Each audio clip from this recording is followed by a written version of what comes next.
Hi friends, this is doctor Pranjal. और आज मैं आपसे एक और बहुत कॉमन टॉपिक के बारे में डिस्कशन करना चाहता हूं, क्योंकि जब पेशेंट्स हमारे पास आते हैं तो उनका एक बहुत कॉमन सवाल होता है।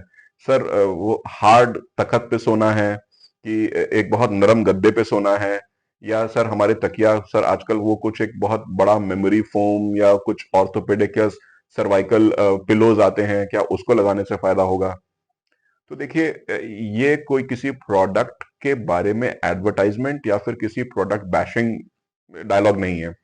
हमें पहले ये समझना है कि प्रॉब्लम क्या हो रही है, और उस प्रॉब्लम के लिए नेचर ने हमें क्या सोल्यूशन दिया है, और फिर तब हम अपने लाइफस्टाइल में इन सॉल्यूशंस को कैसे लेकर आ सकते हैं। तो देखिए क्या होता है, बेसिक बात हमेशा ये रहेगी कि शरीर का कोई भी भाग अगर उस पोजीशन में या उतने लंबे समय तक है जो उसका नेचुरल या सामान्य पोजीशन नहीं है, तो वेयर एंड टियर और पेन और मसल स्टिफनेस, ये सारी तकलीफें आ ही सकती हैं।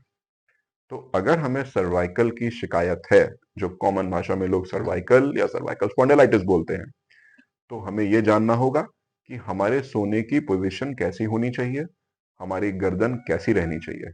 तो देखिए, अमूमन रिकमेंड तो यही किया जाता है कि या तो इंसान अपने पीठ के बल सो रहा है, या फिर वो करवट लेके सो रहा है।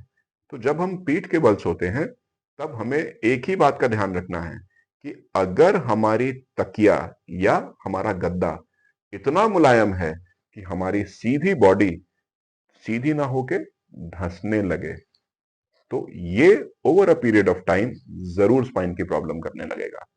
तो क्या हमें बिल्कुल पत्थर जैसे सख्त बिस्तर पे रहना चाहिए या जमीन पे सोना चाहिए? नहीं, बात ये भी नहीं है। बात सिर्फ इतनी है, जहां पर आपके शरीर को एक आराम मिल रहा है लेकिन उसकी पोजीशन रिलेटिवली सीधी है, वहां आपको फायदा होगा। तो अमूमन जब आप लेटे होते हैं, तो पीठ के बल आपकी गर्दन और आपकी बॉडी एक अलाइनमेंट में आती है।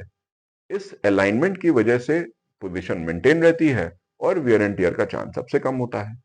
लेकिन कई लोगों की आदत होती है कि वो पीठ के बल भी अगर लेटे हैं तो उनकी गर्दन ऐसे हो जाएगी या उनकी गर्दन ऐसे हो जाएगी। तो देखिए, कंफर्ट के लेवल पर हो सकता है उस टाइम पर ये अच्छा लगे, लेकिन यही पोजीशन अगर लंबे समय तक बनी रहेगी तो ऑब्वियसली, क्योंकि ये नेचुरल नहीं है, इसलिए इसमें पेन भी होगा। वैसे ही अगर मैं बात करूं कि हम जब करवट लेते हैं, तो देखिए, करवट जब हम लेते हैं तो हमारे शरीर का जो हिस्सा है जो सबसे नीचे होता है, वो हमारा कंधा हो जाता है।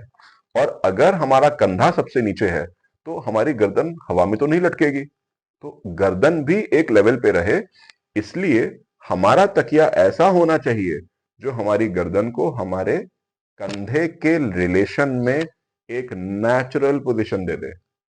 बहुत ज्यादा सॉफ्ट तकिए में हमारी गर्दन नीचे हो जाएगी, बहुत ज्यादा हार्ड तकिए में हमारी गर्दन करवट में सेम लेवल पर नहीं होने वाली है, वो ऐसे हो जाएगी।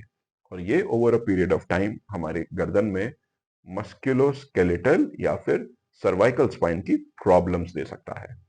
तो मैं चाहूंगा कि आप सोते वक्त, हाँ एक बात और, कई लोगों की आदत पेट के बल सोने की होती है, और पेट के बल अगर आप सो रहे हैं तो सांस लेने के लिए या तो गर्दन इधर जाएगी या इधर जाएगी।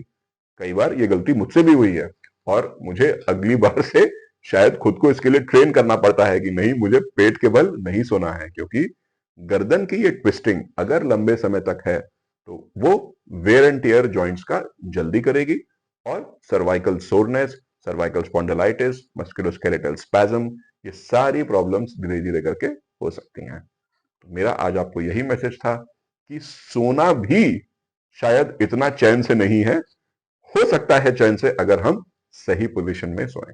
तो इसका जरूर ख्याल रखें, और अगर आपको कोई भी समस्या है तो आप नीचे दिए गए कमेंट बॉक्स में हमसे सवाल पूछ सकते हैं, and will be happy to answer.